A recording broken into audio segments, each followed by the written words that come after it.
Ella llegó desacreditada, jurada estéril, pero en 3 días hizo lo imposible ante el jeque. Si te gustan historias como esta, no dejes de suscribirte a este canal. Publicamos todos los días continuando.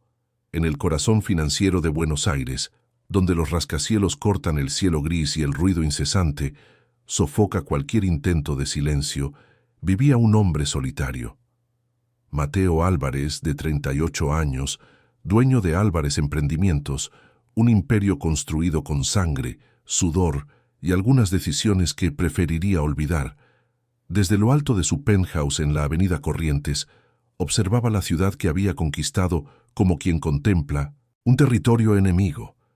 Los cristales blindados y el sistema de seguridad de última generación no eran solo para protección física, eran murallas entre él y el mundo que había decidido mantener a distancia. Había algo feroz en la forma en que Mateo conducía los negocios. Despiadado en las negociaciones, implacable con los competidores, exigente al extremo con sus empleados. El lobo, lo llamaban en los pasillos del mercado financiero. No era un apodo afectuoso, era una advertencia. Poco se sabía sobre su vida personal, excepto que estuvo casado una vez, brevemente, con la hija de un político influyente. Una unión que terminó en escándalo y procesos judiciales silenciados a peso de oro. Desde entonces, las relaciones para Mateo se resumían en acuerdos temporales con mujeres que entendían las reglas. Nada de involucrarse, nada de preguntas sobre el pasado, nada de expectativas de futuro. Por la noche, cuando las oficinas se vaciaban y solo quedaba el zumbido de los servidores y el parpadeo de las luces de la ciudad, él permanecía. El trabajo era su único compañero confiable. Hasta aquel miércoles de marzo, cuando la lluvia castigaba Buenos Aires con la furia típica de las tormentas de verano. Mateo salió del edificio de la empresa más tarde de lo habitual. Rechazó al chofer, prefería conducir su propio auto en noches así. El tráfico era caótico, las calles inundadas transformaban la ciudad en ríos temporales, arrastrando basura, esperanzas e historias hacia los desagües atascados de la metrópoli. En la avenida General Paz, su Audi esquivó un pequeño Honda que derrapaba adelante, descontrolado por el agua. Por instinto, giró bruscamente el volante, evitando la colisión, pero perdiendo momentáneamente el control. Cuando finalmente logró detenerse en el arcén, vio por el retrovisor cómo el Honda giraba y chocaba contra la barrera de protección. La razón fría, aquella que lo había guiado durante años, le ordenó seguir adelante. No era su problema. El seguro lo cubriría. Alguien se detendría. Era solo un accidente más en una ciudad repleta de ellos, pero algo, quizás el último resquicio de humanidad que aún resistía en algún rincón de su alma endurecida, hizo que encendiera las luces de emergencia y regresara bajo la lluvia implacable. El Honda tenía solo una ocupante. Joven, quizás 20 y pocos años, cabellos negros y rizados enmarcando un rostro de rasgos marcados. Sangraba en la frente. Semiconsciente, murmuraba palabras inconexas. Mateo llamó a emergencias, pero el operador informó que las ambulancias estaban sobrecargadas debido a la tormenta. «Puede tardar más de 1 hora en llegar un equipo, señor». «Mierda», pensó él. Verificó los signos vitales de la joven, como había aprendido en las clases obligatorias de primeros auxilios para ejecutivos de la empresa. Pulso débil, pero regular. La herida en la frente no parecía profunda, pero ella estaba visiblemente en estado de shock. La sacó cuidadosamente del auto y la cargó hasta el Audi. Verificó su bolso en busca de documentos. Elena Campos, 24 años.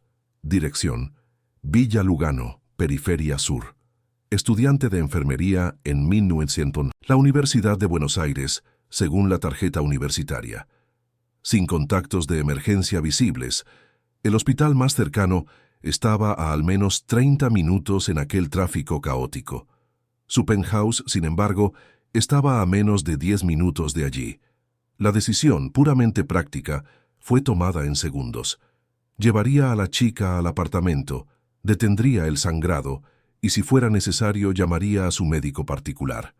En el ascensor privado que conducía directamente al penthouse, Elena recuperó parcialmente la conciencia. Al percibir que estaba en brazos de un desconocido, se debatió confusa. «Quédate tranquila», dijo él con la voz controlada que usaba en negociaciones difíciles. «Sufriste un accidente. Te estoy llevando a un lugar seguro». «¿Quién?» La voz de ella salió débil. «Mateo Álvarez. Vi tu auto chocar». El nombre pareció encenderla por un instante. «¿El empresario? ¿El dueño de...?» «Sí, ese mismo», la interrumpió secamente, mientras la puerta del ascensor se abría al apartamento. «Ahora intenta no hablar. Te golpeaste la cabeza». El apartamento era como él, frío, impecable, minimalista. Tonos de gris, negro y blanco dominaban el ambiente. Ninguna foto, ningún objeto personal. La única concesión a la personalidad era una estantería repleta de libros de economía, biografías de grandes empresarios y algunos clásicos de la literatura que nunca había tenido tiempo de leer. Depositó a Elena en el sofá de cuero italiano que nunca había recibido visitas. Fue al baño a buscar el kit de primeros auxilios. Cuando regresó, ella estaba sentada mirando a su alrededor con una mezcla de asombro y desconfianza. «¿Por qué me trajo aquí y no a un hospital?», preguntó, la voz más firme ahora. «Tráfico, tormenta, ambulancias sobrecargadas. Hice un cálculo simple de eficiencia», respondió mientras abría el kit. «Voy a limpiar este corte, puede arder. Soy estudiante de enfermería. Sé cómo hacer eso». Ella intentó tomar la gasa de su mano. «Quédate quieta», ordenó él. «Estás temblorosa. No es el momento para el orgullo». Contra su voluntad, Elena permitió que él limpiara la herida. Mateo lo hizo con una precisión sorprendente para alguien que parecía tan poco acostumbrado a cuidar de otros. «No necesitarás puntos», concluyó él, «pero tienes un chichón considerable en la cabeza. Probablemente una conmoción leve. Llamaré a mi médico». «No». La firmeza en la voz de ella lo sorprendió. «No necesito médico particular. Puedo ir al hospital público ahora. Solo necesito un taxi». Mateo levantó una ceja. «Con esta tormenta, en esta ciudad, a esta hora, tu terquedad raya en la insensatez». «Tengo cobertura por la pasantía en el hospital», insistió Elena, «y no puedo...». Ella dudó, buscando las palabras correctas. «No puedo quedar debiendo favores que no podré pagar». Aquello lo intrigó. La mayoría de las personas se sentirían deslumbradas con la oportunidad de recibir ayuda de alguien como él. Verían allí una oportunidad, una puerta, una posibilidad de ganancia. Esta chica, sin embargo, parecía querer distancia tanto como él mismo quería. «Considéralo una reparación por el susto, no un favor», dijo él, sirviéndose un whisky, sin ofrecerle a ella. «Tu auto probablemente está destruido. Yo estaba conduciendo en la misma pista. En cierto modo, soy parcialmente responsable». Elena lo examinó con ojos demasiado perspicaces para alguien que acababa de sufrir un accidente. «Usted no chocó mi auto. Al contrario, se desvió. Lo vi por el retrovisor antes de girar. Usted no tiene responsabilidad alguna, legal o moral». «¿Usted?», él repitió con ironía. «¿Cuántos años crees que tengo?» «Edad suficiente para saber que no debo quedarme en el apartamento de un desconocido, por más famoso o rico que sea». Mateo no pudo contener una sonrisa torcida. «Al menos sabes quién soy. Eso facilita las cosas». «¿Facilita qué exactamente?». Él se encogió de hombros. «Saber que no soy un psicópata cualquiera que te secuestró. Soy un empresario respetable que ofreció ayuda en una emergencia». «Respetable», ella repitió, y había algo en el tono que lo irritó profundamente. «¿Qué significa eso?». «Nada», ella respondió, intentando levantarse. El mareo la hizo tambalear. Mateo la sostuvo instintivamente. El contacto físico, algo que él controlaba rigurosamente en sus interacciones, causó una extraña corriente de calor que lo desconcertó. Elena pareció sentir lo mismo, pues se apartó rápidamente, casi tropezando. «No estás en condiciones de salir», dijo él recuperando la compostura. «Quédate esta noche. Tengo 3 suites de huéspedes en este apartamento que nunca se usaron. Mañana te conseguiré un auto para llevarte a casa. ¿Y a cambio? La pregunta directa lo tomó desprevenido. ¿A cambio? Nadie ofrece nada sin querer algo a cambio, mucho menos alguien con su reputación. Mateo sintió la rabia hervir bajo la piel. ¿Qué reputación sería esa? Elena sostuvo la mirada. La de un hombre que transforma todo en transacción, que mide cada acción por el retorno que puede generar, que ve a las personas como activos o pasivos en una hoja de cálculo. No sabes nada sobre mí, respondió él, la voz peligrosamente baja. Sé lo suficiente. Leí sobre lo que pasó con la cooperativa de reciclaje en Barracas cuando su empresa compró el terreno. 50 familias en la calle para construir un condominio de lujo. Sé sobre los procesos laborales silenciados, sobre las denuncias de acoso moral. El silencio que siguió fue denso, palpable. Mateo la encaró con una mezcla de furia y curiosidad. Pocas personas tenían el coraje de confrontarlo así. Así que es eso, finalmente habló, la voz controlada. Me conoces por titulares, sensacionalistas, y crees que puedes juzgarme, típico. No estoy juzgando, solo estoy estableciendo que conozco las reglas del juego y no pretendo jugar. Mateo rió, un sonido áspero y sin humor. No hay juego alguno, chica. Solo hay una oferta de ayuda que puedes aceptar o rechazar. Si prefieres arrastrarte hasta un taxi en este estado, la puerta está allí. Elena intentó nuevamente levantarse, esta vez más despacio. Logró ponerse de pie, pero la palidez en su rostro denunciaba que no estaba bien. La habitación está por allí, Mateo indicó un pasillo. Segunda puerta a la derecha. Tiene un baño. Privado. Usa lo que necesites. Hay ropa limpia en el cajón. Camisetas y shorts que probablemente te quedarán enormes, pero servirán para dormir. Tu celular se rompió en el accidente. Usa el teléfono fijo de la habitación si necesitas avisar a alguien. Ella dudó, dividida entre el orgullo y el sentido común. No voy a atacarte durante la noche si es eso lo que te preocupa, añadió él con sarcasmo. Tengo una reputación que cuidar. ¿Recuerdas? Elena lo encaró con una intensidad desconcertante. No es eso lo que me preocupa. Lo que me preocupa es deber algo a un hombre que cobra intereses abusivos por sus favores. Mateo se sintió extrañamente expuesto, como si ella pudiera ver más allá de las barreras cuidadosamente construidas.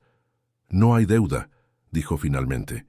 Considéralo una gentileza rara de mi parte, una anomalía estadística. Mañana nuestras vidas volverán a sus cauces habituales y esta noche no habrá existido. Algo en su mirada cambió, una sombra de comprensión quizás. Sin decir nada más, Elena caminó lentamente hacia el pasillo. Cuando la puerta de la habitación se cerró, Mateo se sirvió otro whisky. Estaba perturbado, y no entendía por qué. Había albergado a una desconocida en su casa, algo impensable hasta hacía unas horas. Una desconocida que lo desafiaba, que conocía los aspectos más oscuros de su reputación y no se intimidaba. Llamó a Renato, su abogado de confianza. Necesito que investigues a alguien para mí. Elena Campos, 24 años, estudiante de enfermería en la Federal. Vive en Villa Lugano. Quiero saber todo sobre ella hasta mañana por la mañana. La lluvia seguía castigando las ventanas. En la privacidad de su habitación, Mateo abrió el notebook y tecleó el nombre de ella en el buscador. Aparecieron algunas referencias, un perfil profesional modesto, algunas fotos en una protesta estudiantil por más inversiones en salud pública, un artículo académico sobre atención humanizada en comunidades carenciadas. Nada que explicara la forma en que ella lo había enfrentado. Nada que justificara la perturbación que sentía. Se despertó sobresaltado a las 4 de la mañana. No recordaba haber dormido. Fue a la cocina a buscar agua y se sorprendió al encontrar a Elena sentada en la barra, una taza de té en las manos. Vestía una de sus camisetas, que le cubría hasta la mitad de los muslos. No pude dormir, explicó ella sin que él preguntara. Conmoción, ¿recuerdas? No se recomienda dormir en las primeras horas. Y decidiste invadir mi cocina, constató él. Hice té. Espero que no te importe. Necesitaba algo caliente. Mateo asintió, sirviéndose agua. La observó con más atención. Sin la tensión del primer encuentro, notaba ahora la belleza inusual de aquella mujer. No era una belleza obvia, de revista. Era algo más sutil, casi salvaje, en los ojos demasiado oscuros, en la piel morena, en el cabello rebelde que parecía tener vida propia. ¿Todavía te duele la cabeza? Un poco. Pasará. ¿Cómo va el curso? Enfermería, ¿verdad? Elena levantó una ceja. ¿Estás intentando una conversación casual ahora? Pensé que nuestro acuerdo era fingir que esta noche no existe. Curiosidad. No imaginé que una enfermera pudiera ser tan combativa. Ella sonrió, la primera sonrisa genuina que él veía. Y yo no imaginé que el temido lobo de Corrientes pudiera hacer curaciones con tanta habilidad. Tengo muchos talentos ocultos, replicó él, sintiéndose extrañamente a gusto. Lo dudo mucho, rebatió ella, la sonrisa ahora con un toque de desafío. Algo en la forma en que ella lo miraba, directa, sin adulación, sin miedo, desarmó a Mateo completamente. Era como si, por un momento, no fuera el poderoso empresario, el depredador, san de los negocios. Era solo un hombre conversando con una mujer en medio de la noche. ¿Por qué enfermería?, preguntó, recostándose en la barra opuesta. Elena tardó en responder, como si ponderara cuánto de sí misma revelaría. Crecí en Villalugano, como ya debes saber por mi documento. Mi madre trabaja como empleada doméstica hasta hoy. Mi padre, bueno, él no está en el panorama desde hace muchos años. Cuando yo tenía 12 años, mi hermano menor enfermó. Neumonía complicada. Estuvo un mes internado en el hospital público. Las enfermeras de allí hacían milagros con lo poco que tenían. Trabajaban el doble. Improvisaban, daban atención incluso cuando estaban exhaustas. Ella hizo una pausa tomando un sorbo de té. Decidí allí que quería hacer la misma diferencia en la vida de las personas. Mateo absorbió la historia en silencio. Era una motivación genuina, algo que rara vez encontraba en su mundo de intereses calculados y ambiciones frías. Tu hermano se recuperó, ella completó. Hoy tiene 16 años, es un genio de las matemáticas. Va a rendir el examen de ingreso para ingeniería el año que viene. ¿Y cómo ustedes? Él dudó, dándose cuenta demasiado tarde de que la pregunta podría sonar ofensiva. ¿Cómo pagamos su facultad? ¿Cómo sobrevivimos? Elena completó sin inmutarse. Becas, pasantías, trabajos de fin de semana. Yo hago guardias en el hospital universitario. Doy clases de apoyo a niños del barrio. Mi madre sigue trabajando, aunque yo insisto en que debería descansar más. Nos las arreglamos, señor Álvarez. Es lo que hace la gente como nosotros. Gente como ustedes, él repitió, sintiendo el peso de la distinción que ella establecía. Sí, personas que no nacieron con el mundo a sus pies, que necesitan construir su camino ladrillo a ladrillo, muchas veces con sus propias manos. ¿Me ves como un privilegiado que lo tuvo todo fácil? No era una pregunta. Elena lo estudió por un momento. No sé lo suficiente sobre usted para afirmar eso. Solo sé lo que leí. Y sé que el mundo es más generoso con hombres blancos de buena apariencia y apellido tradicional. Mateo sintió una punzada de irritación. No sabes nada sobre mi historia. ¿Y estás dispuesto a contarla? El desafío flotó entre ellos. Por un momento, un breve, insensato momento, Mateo consideró hacerlo.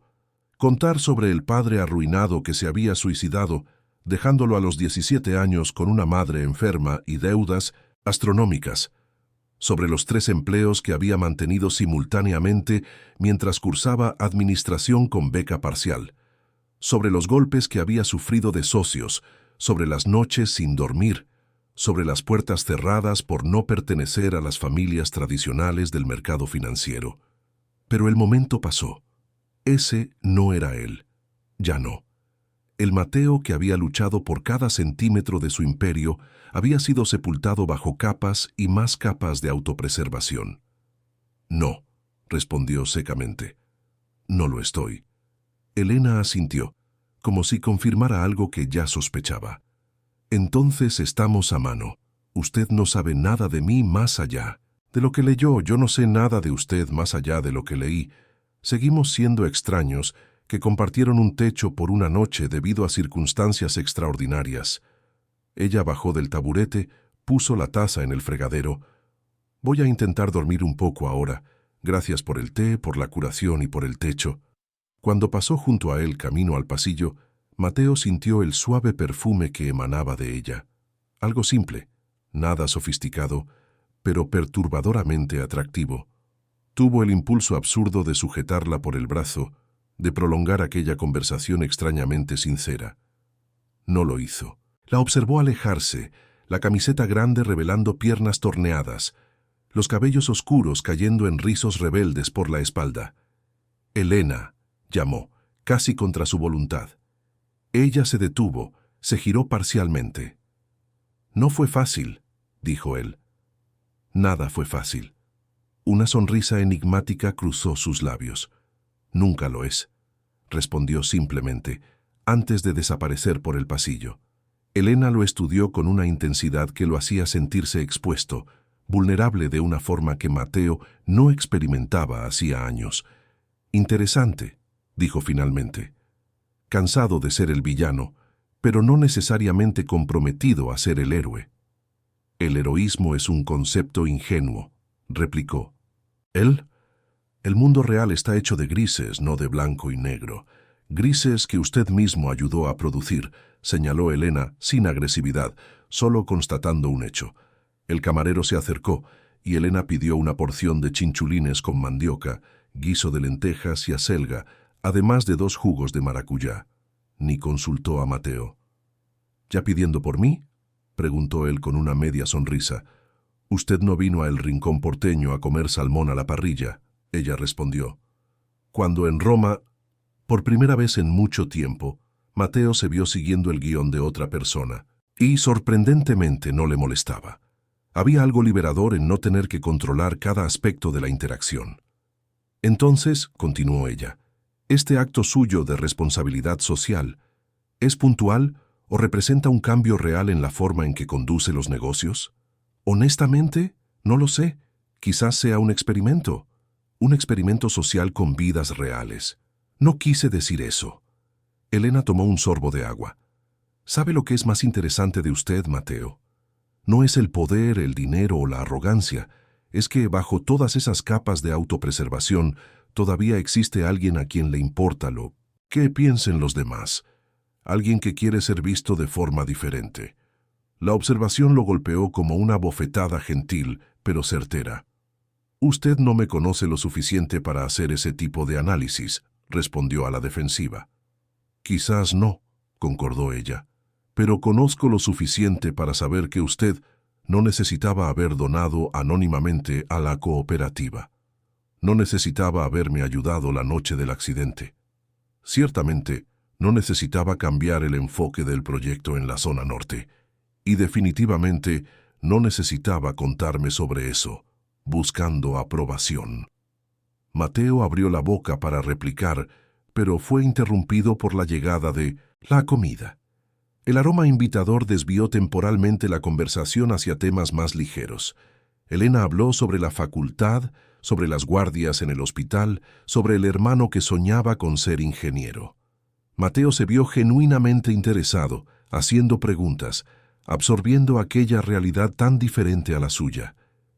«¿Y sus padres?», preguntó Elena después de un tiempo. «Usted nunca menciona a la familia». Mateo dudó. Era un territorio que rara vez visitaba, incluso en pensamiento. «Mi padre se suicidó cuando yo tenía 17 años», dijo finalmente, la voz controlada. «Bancarrota, deudas, depresión. Dejó a mi madre enferma y sin recursos. Ella murió 3 años después de cáncer. No tengo hermanos». Elena no demostró la piedad que él tanto detestaba ver en los raros momentos en que compartía esa historia. En cambio, asintió lentamente, absorbiendo la información.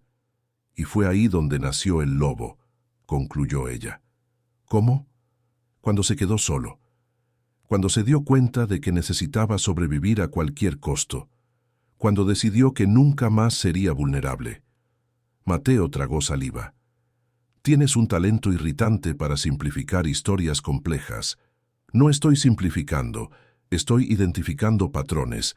Es lo que hacemos en enfermería, buscar signos, síntomas, indicadores. Su aislamiento, la agresividad en los negocios, la desconfianza constante, son síntomas de un trauma no procesado. ¿Ahora eres psicóloga también? Elena sonrió. No, solo alguien que ya ha visto mucho dolor de cerca y que reconoce mecanismos de defensa cuando los ve. Algo en la manera en que ella hablaba, directa sin juicio pero también sin concesiones, rompía las defensas cuidadosamente construidas de Mateo. Era desconcertante y al mismo tiempo extrañamente liberador. ¿Por qué estás aquí, Elena?, preguntó súbitamente. ¿Por qué aceptaste cenar conmigo? Claramente desprecias lo que represento.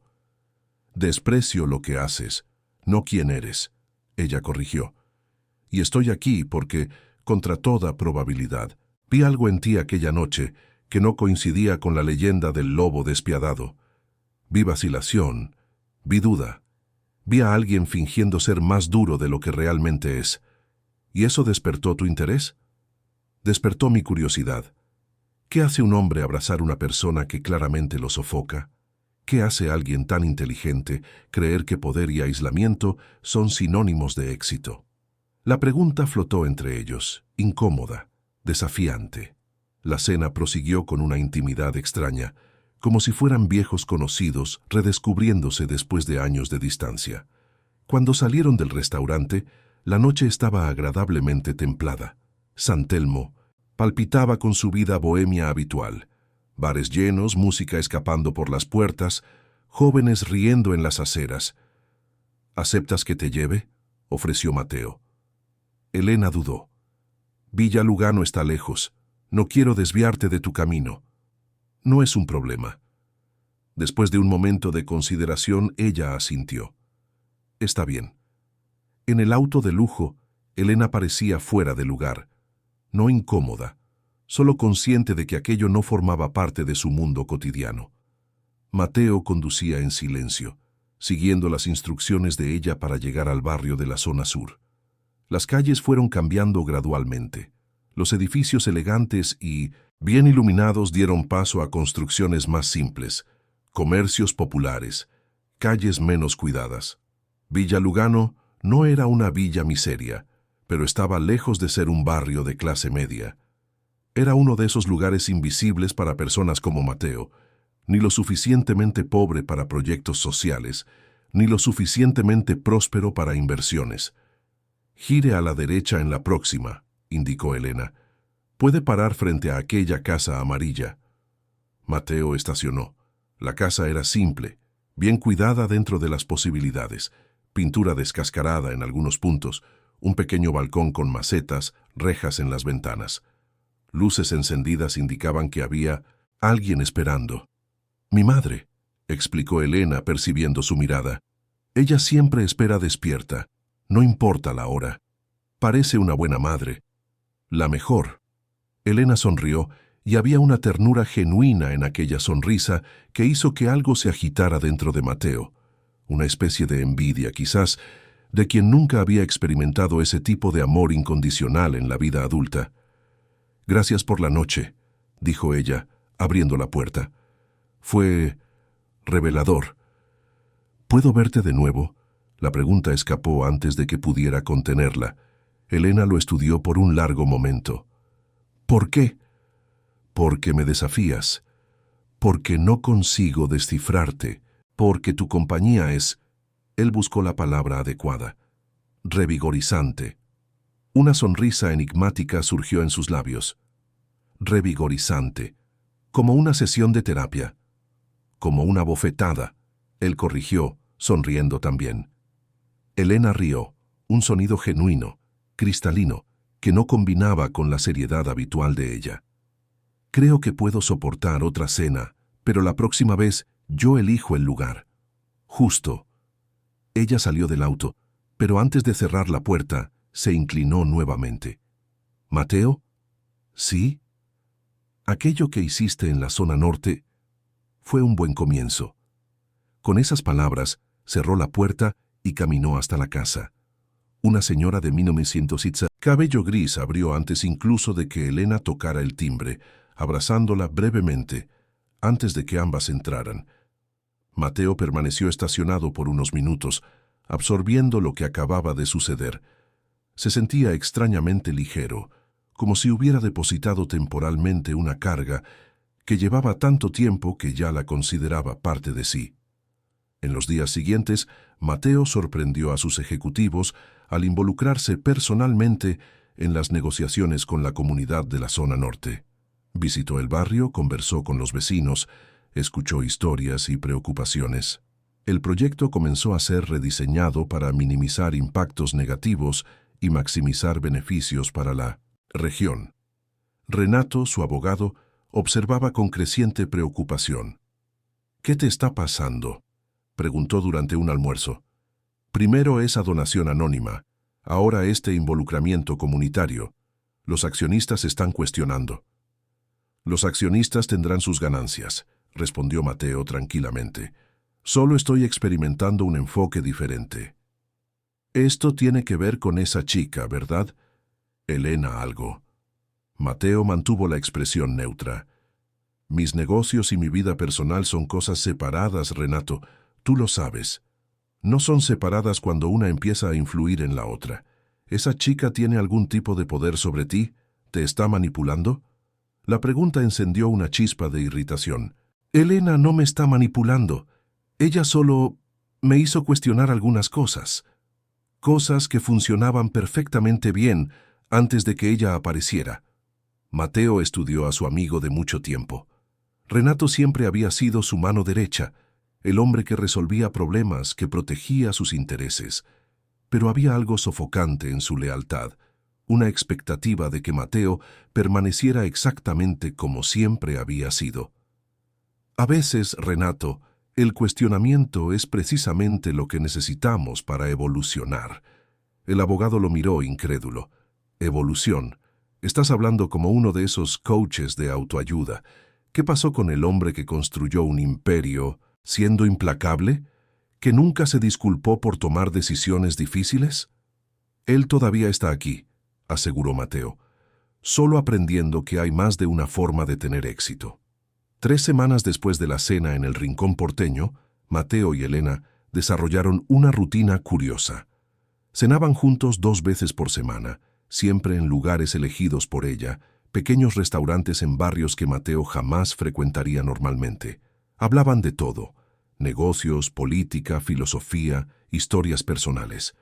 Era un tipo de intimidad intelectual que él nunca había experimentado antes. Físicamente, sin embargo, mantenían una distancia cautelosa.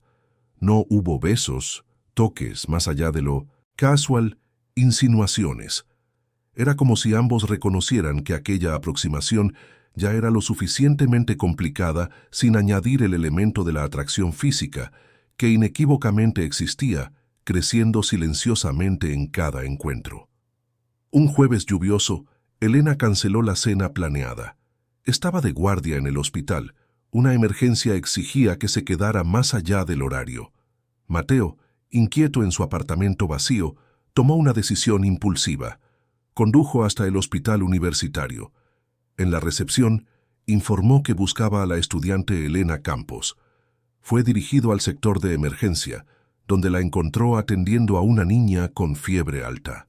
Observó a distancia, no queriendo interrumpir. Elena trabajaba con una concentración intensa, pero también con una gentileza que contrastaba con el ambiente caótico de la emergencia.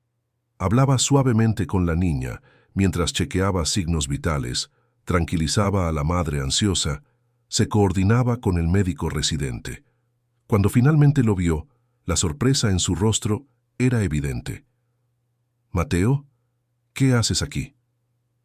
«Pensé en traer cena, ya que no pudiste salir», respondió él, mostrando una bolsa de comida china. «Pero veo que estás ocupada». Elena miró a su alrededor. La emergencia estaba más tranquila ahora. «En realidad, estoy en una pausa. Podemos comer en 1980. El comedor. El comedor del hospital era lo opuesto a cualquier restaurante que Mateo frecuentaba. Mesas de fórmica, sillas de plástico, luces fluorescentes implacables. Algunas enfermeras y médicos comían rápidamente, otros dormitaban sobre tazas de café. «Disculpa por el ambiente», dijo Elena abriendo las cajitas de comida. «Es perfecto», respondió él sinceramente. Había algo revigorizante en la simplicidad, en la ausencia de pretensión. «¿Cómo supiste dónde encontrarme?» «Tengo recursos», respondió Mateo vagamente. Elena levantó una ceja. «Aterrador». Preocupado, él corrigió. «Cancelaste a último momento, mencionaste una emergencia. Quise asegurarme de que todo estuviera bien. Y traer comida. Eso también». Ella sonrió, genuinamente conmovida por el gesto. «Gracias. No suelo comer nada más que snacks de la máquina durante las guardias de emergencia». Compartieron la comida, conversando sobre el día de cada uno. Elena contó sobre la niña con fiebre, probablemente dengue. Esperaban confirmación. Mateo relató el nuevo enfoque que estaba implementando en la empresa, el shock de los ejecutivos más tradicionales. «Algunos creen que enloquecí», comentó con ironía. «O peor, que me volví consciente». «El horror», bromeó Elena. «Un capitalista con conciencia social. El mercado va a colapsar».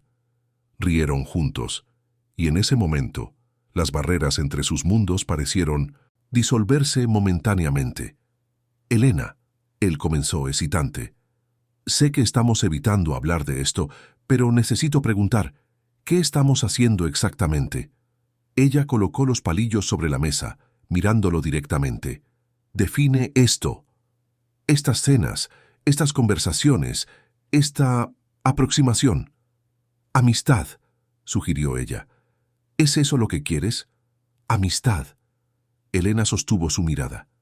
«¿Qué quieres tú, Mateo?» La pregunta flotó entre ellos, cargada de posibilidades no dichas. Antes de que él pudiera responder, el busca de Elena sonó. «Necesito volver», dijo ella, levantándose rápidamente. La niña con sospecha de dengue empeoró. Mateo asintió, comprendiendo la urgencia. «Puedo esperar. No sé cuánto tiempo tardará». «No importa». Elena dudó. Luego sonrió brevemente. «Gracias por la cena, de verdad». La observó alejarse rápidamente, volviendo al trabajo que claramente amaba, para el cual tenía una vocación evidente. Mateo permaneció en el comedor por algún tiempo, reflexionando sobre la pregunta no respondida. ¿Qué quería él? Elena había entrado en su vida como una anomalía estadística, un accidente literal, y ahora parecía imposible imaginar sus semanas sin las conversaciones desafiantes, sin la mirada que veía más allá de la fachada, sin la sensación de estar verdaderamente vivo por primera vez en años. 3 horas después, cuando Elena finalmente terminó la atención, encontró a Mateo todavía en el hospital, conversando con un señor mayor en la sala de espera. «Realmente te quedaste», constató ella sorprendida. «Dije que me quedaría», respondió simplemente. «¿Cómo está la niña?» «Estable ahora. Confirmamos dengue hemorrágico, comenzamos el tratamiento a tiempo». Elena parecía exhausta, pero satisfecha. «¿Quién es tu nuevo amigo?» «Señor Antonio, está esperando que su esposa salga de cirugía. 52 años de casados. Me estaba contando cómo se conocieron. Él era repartidor, ella hija de comerciantes. La familia de ella no aprobaba la relación». Elena sonrió. «¿Y qué pasó?» «Se fugaron al interior. Construyeron una vida desde cero. Volvieron años después, ya con 2 hijos y un pequeño negocio propio. La familia de ella finalmente los aceptó». «Una historia de amor clásica», comentó Elena, «superando barreras sociales. Como Romeo y Julieta, pero con final feliz.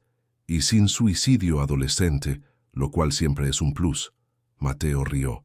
Incluso exhausta, Elena mantenía el humor afilado. «¿Puedo llevarte a casa?», ofreció. Ella dudó. «Es tarde, no quiero molestar». «No es molestia». Él la encaró directamente. «Quiero llevarte a casa, Elena». Algo en la forma en que él lo dijo hizo que el aire entre ellos cambiara sutilmente. No era solo una oferta de transporte, y ambos lo sabían. Está bien, ella acordó finalmente. En el auto, el silencio estaba cargado de tensión no resuelta. Mateo conducía concentrado, ocasionalmente lanzando miradas a Elena, que parecía perdida en sus pensamientos. «Sobre tu pregunta», dijo ella repentinamente, «en el comedor». «¿Sí? No sé lo que quiero, o mejor, sé que lo que quiero es complicado, problemático, potencialmente destructivo». Mateo absorbió las palabras. «¿Por qué?» «Porque somos de mundos diferentes, Mateo. No es solo una cuestión de dinero o estatus. Son valores, experiencias, perspectivas. Tú estás acostumbrado a un cierto tipo de vida, a un cierto tipo de relación. ¿Y qué tipo sería ese? Controlado, superficial, transaccional». La evaluación dolió, principalmente porque contenía más verdad de lo que él querría admitir. «Quizás esté listo para algo diferente», sugirió él. Elena sonrió tristemente. «Estamos hablando del mismo hombre que, hace menos de 2 meses, no podía dejar que un extraño en necesidad entrara en su casa sin establecer una deuda». Las personas cambian. ¿En 2 meses? Mateo detuvo el auto frente a la casa de ella. Apagó el motor, se giró para encararla directamente. «Quizás tú fuiste el catalizador de un cambio que ya estaba en marcha. Quizás yo ya estaba cansado de vivir aislado, de ser el monstruo que todos esperan que sea». «No quiero ser un proyecto de redención», dijo Elena suavemente. «No quiero ser el ángel que salvó al lobo malo. No es eso lo que está pasando». «¿No?». Mateo respiró hondo, buscando palabras para expresar lo que sentía. «Lo que está pasando es que, por primera vez en años, encontré a alguien que me ve, realmente me ve. No al CEO, no al lobo, no a la fortuna o el poder. Solo Mateo, el hombre, imperfecto, complicado, a veces insoportable, que todavía está intentando descubrir quién es». Los ojos de Elena brillaban en la penumbra del auto. «¿Y quién es Mateo al final?» «Alguien que está enamorado de ti», respondió simplemente, a pesar de todos los motivos para no estarlo. La confesión flotó entre ellos, transformando algo que ambos sabían en algo real, tangible, inevitable. Elena cerró los ojos por un momento, como si absorbiera el impacto de las palabras. «Esto es una locura», susurró. «Probablemente». Cuando ella abrió los ojos de nuevo, había determinación en su mirada. «Si vamos a hacer esta locura, necesitamos establecer algunas reglas». «¿Qué tipo de reglas?». «Primero, esto queda entre nosotros por ahora. No quiero convertirme en tema de columnas sociales o especulación en tu mundo corporativo. No quiero que mi familia sea expuesta». Mateo asintió. «Justo». «Segundo, no voy a cambiar quién soy o lo que hago. Seguiré viviendo aquí, trabajando en el hospital, dando clases a los niños del barrio. No me convertiré en una socialité o en una versión mejorada de mí misma. Yo nunca pediría eso». «Tercero», continuó Elena, «si en algún momento esto comienza a lastimarme, a hacerme dudar de mí misma, a alejarme, de lo que creo terminaré sin mirar atrás». La firmeza en su voz era impresionante. Ella no estaba negociando, estaba estableciendo términos innegociables. «Acepto todas las condiciones», dijo Mateo. «Tengo una para añadir». Elena levantó las cejas, curiosa. «Honestidad», dijo él. «Completa, brutal, sin filtros. Si estoy siendo un idiota, dímelo. Si estoy actuando como el lobo, llámame la atención. No me dejes recaer en los viejos patrones sin confrontarme». Ella sonrió. «Eso no será un problema para mí». El silencio regresó, pero ahora con una cualidad diferente, expectante, eléctrico. Mateo se acercó lentamente, dándole a Elena la oportunidad de retroceder. Ella no retrocedió. Lo encontró a medio camino. El beso fue suave al principio, casi vacilante, un reconocimiento mutuo de la magnitud del paso que estaban dando. Luego se transformó en algo más profundo, más urgente, como si ambos finalmente liberaran la tensión acumulada durante semanas de conversaciones y miradas no correspondidas. Cuando se separaron, jadeando, Elena sonrió, una sonrisa diferente a todas las que Mateo le había visto, llena de una alegría casi secreta. «Buenas noches, Mateo», dijo ella, abriendo la puerta del auto. «¿Nos vemos mañana?» «Sin duda», respondió él, sintiendo una ligereza extraña, casi vertiginosa. La observó entrar en casa, saludando brevemente antes de cerrar la puerta. Permaneció estacionado por unos minutos, absorbiendo lo que acababa de suceder. La sensación era surreal, como si hubiera pisado un territorio completamente desconocido, sin mapas, sin garantías, solo la certeza de que no había retorno. En los meses siguientes, la relación de Mateo y Elena floreció en secreto, lejos de los focos y las especulaciones. Se encontraban en pequeños restaurantes de barrios alejados, en parques públicos, ocasionalmente en el apartamento de él. Elena mantenía su rutina inalterada, estudios, guardias, trabajo comunitario. Mateo seguía transformando gradualmente su enfoque en los negocios, implementando prácticas más sostenibles y socialmente responsables, para desesperación de algunos ejecutivos tradicionales y admiración cautelosa de otros. La primera crisis llegó cuando la revista Negocios and Poder publicó un artículo especulando sobre el cambio en la postura empresarial de Mateo. El periodista, tras investigación, mencionaba que fuentes anónimas indicaban que el lobo estaba siendo domesticado por una estudiante de enfermería de origen humilde. Renato entró tempestuosamente en la oficina de Mateo, golpeando la revista sobre la mesa. «Te lo advertí», dijo con rabia contenida. «Te advertí que esa chica sería un problema. Ahora está en la prensa, Mateo. El mercado está comentando. Las acciones cayeron 2 puntos solo hoy». Mateo examinó el artículo con aparente calma, aunque por dentro sentía una mezcla de rabia y preocupación, no por sí mismo, sino por Elena, que valoraba tanto su privacidad. «No mencionan su nombre», constató. «Solo especulaciones vagas». «Por ahora», replicó Renato. «Pero tú conoces este medio. Van a cavar hasta encontrar, y cuando encuentren, van a exponer todo. ¿Dónde vive? ¿Quién es la familia? El historial de activismo contra tu propia empresa. Será un festín para la prensa sensacionalista». Mateo sabía que su amigo tenía razón. Era solo cuestión de tiempo hasta que Elena fuera identificada, expuesta, transformada en blanco de curiosidad pública y potencialmente de hostilidad. «¿Qué sugieres que haga, Renato? ¿Terminar la relación para proteger las acciones de la empresa?» El abogado dudó. «No», dijo finalmente. «Sugiero que tomes el control de la narrativa. Antes de que alguien descubra y transforme esto en escándalo, haz el anuncio oficial. Preséntala como tu novia en algún evento benéfico. Transforma un potencial escándalo en una historia inspiradora». Mateo consideró la sugerencia. Había mérito táctico en la idea, pero iba directamente contra el acuerdo con Elena. «Necesito pensar», respondió finalmente. «Fui a hablar con ella». Esa noche, en el apartamento, Mateo le mostró la revista a Elena. Ella leyó el artículo en silencio, el rostro una máscara impenetrable. «Era inevitable», dijo finalmente, devolviendo la revista. «Solo no esperaba que fuera tan pronto.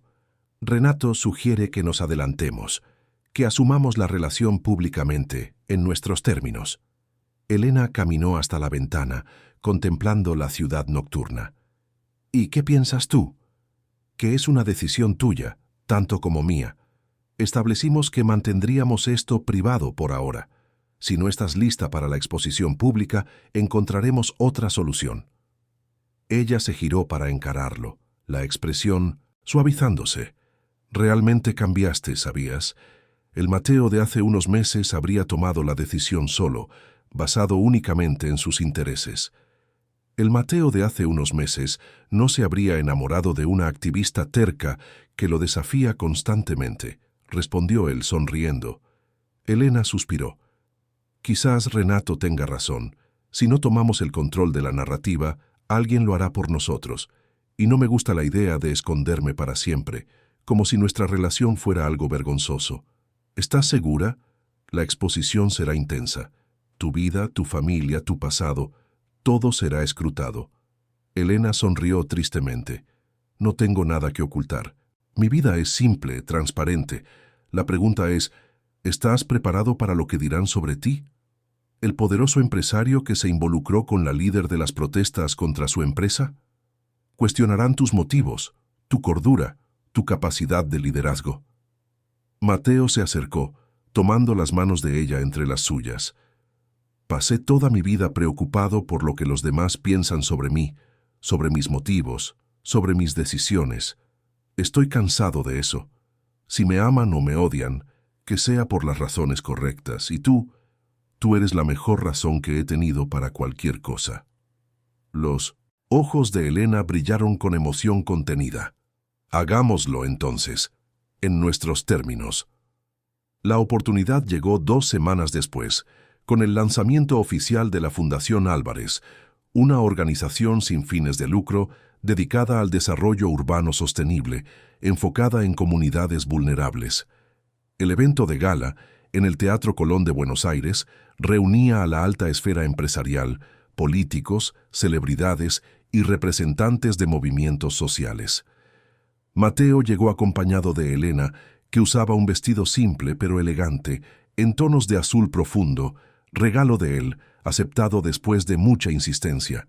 Los flashes de los fotógrafos se dispararon inmediatamente, capturando el momento en que el lobo presentaba oficialmente a la mujer que, según rumores, había transformado su visión de negocios. «Estoy nerviosa», admitió Elena en voz baja, mientras caminaban por la alfombra roja. «No pertenezco a este mundo». «Ni yo en realidad», confesó Mateo. «Siempre me sentí un impostor entre esta gente. Quizás por eso construí una persona tan dura, para esconder el miedo a ser descubierto». Elena apretó su mano, un gesto simple de comprensión y apoyo que valía más que 1000 palabras. En el escenario, durante su discurso de apertura de la fundación, Mateo sorprendió a todos al hablar abiertamente sobre su transformación personal y profesional.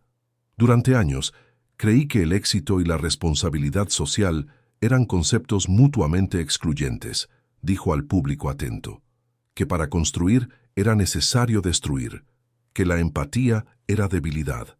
Estaba equivocado, y necesité a alguien especial para mostrarme esto. Su mirada encontró a Elena en la primera fila. No fue un consultor carísimo o un gurú de negocios.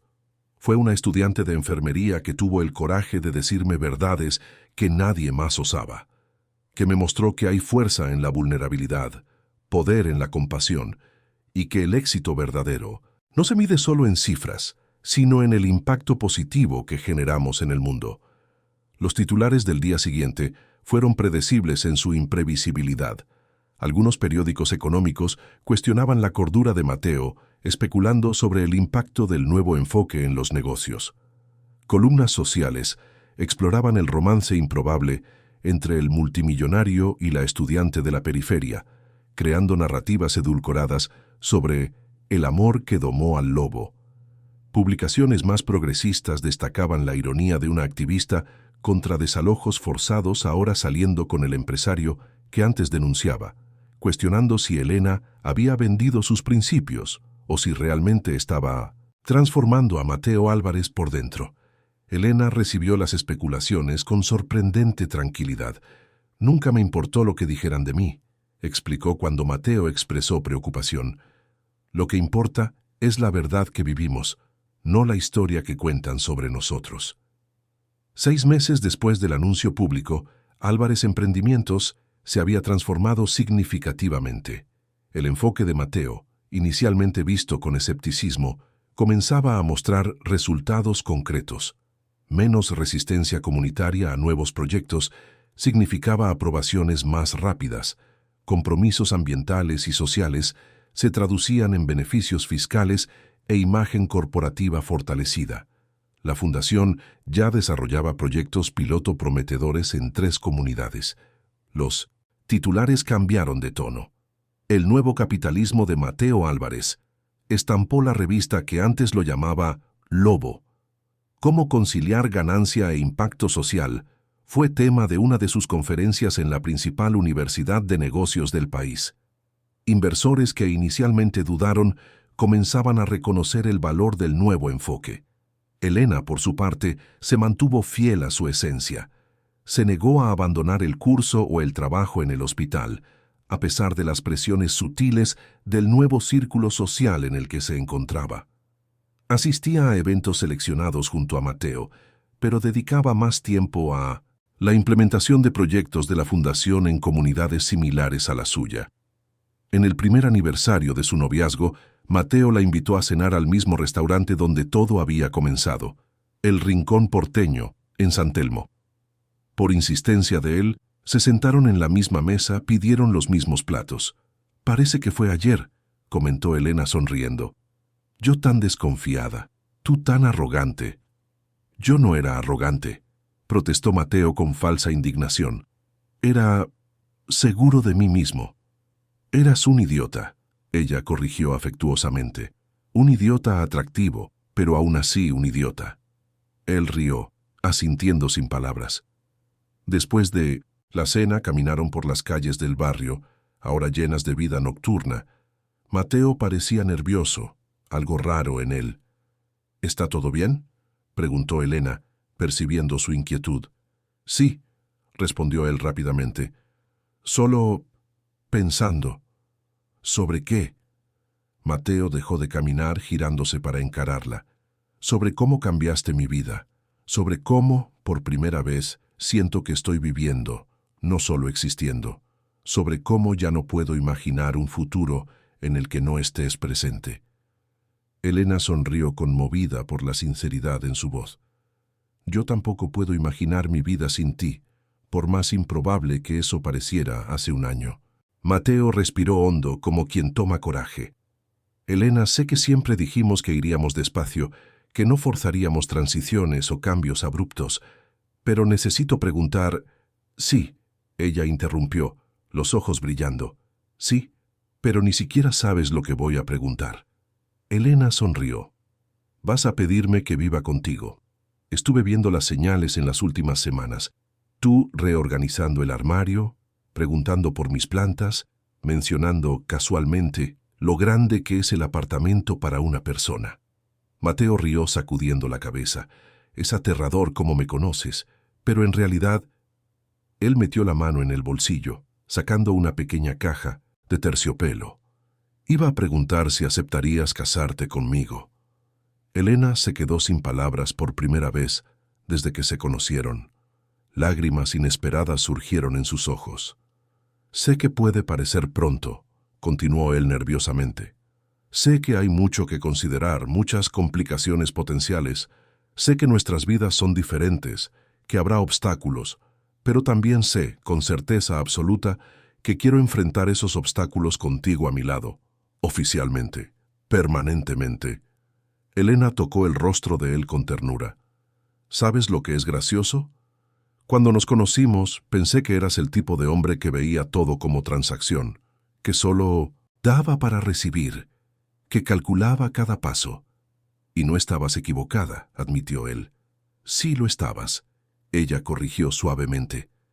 «Porque debajo de toda esa armadura había alguien capaz de amar genuinamente, de transformarse, de enfrentar sus propios demonios. Alguien que tenía el coraje de ser vulnerable, de admitir errores, de recomenzar». Elena tomó la caja de sus manos. La abrió. El anillo era simple, elegante, claramente elegido con cuidado para combinar con su estilo, no para ostentar. «Sí», dijo simplemente, permitiendo que él deslizara el anillo en su dedo. «Sí, quiero casarme contigo». El beso que selló el compromiso ocurrió allí mismo, en la concurrida acera de San Telmo, bajo la mirada curiosa de extraños que no tenían idea del improbable viaje que había llevado a aquella pareja aparentemente incompatible hasta allí. Más tarde esa noche, abrazados en el sofá del apartamento de él, pronto de ellos, Elena preguntó pensativa: «¿Crees en el destino?». Mateo reflexionó por un momento. «Nunca creí. Siempre pensé que construíamos nuestro propio camino a través de decisiones y consecuencias. ¿Y ahora? Ahora no lo sé. Parece estadísticamente demasiado improbable que de todas las personas en Buenos Aires yo te haya encontrado a ti, que el accidente haya ocurrido exactamente cuando yo pasaba, que tú hayas sido exactamente la persona que yo necesitaba, en el momento exacto en que estaba listo para cambiar. Elena sonrió, acurrucándose más a él. Quizás el universo tenga un sentido del humor particular. El lobo y la activista. Suena a título de fábula, comentó él riendo, o de romance. Nuestra historia es demasiado buena para ser inventada, ella concordó. Nadie la creería. Mateo la besó suavemente. La mejor parte es que todavía estamos apenas comenzando, el primer capítulo de muchos. Y así, abrazados bajo la suave luz de la ciudad, que nunca duerme, el empresario antes conocido como el Lobo y la enfermera que lo había desafiado a ser mejor, planeaban un futuro que ninguno de los dos podría haber imaginado antes de aquella noche tormentosa que los unió. Un futuro construido no sobre jerarquías o poder, sino sobre respeto mutuo, crecimiento compartido y el coraje de trascender las barreras que el mundo insistía en imponer entre ellos.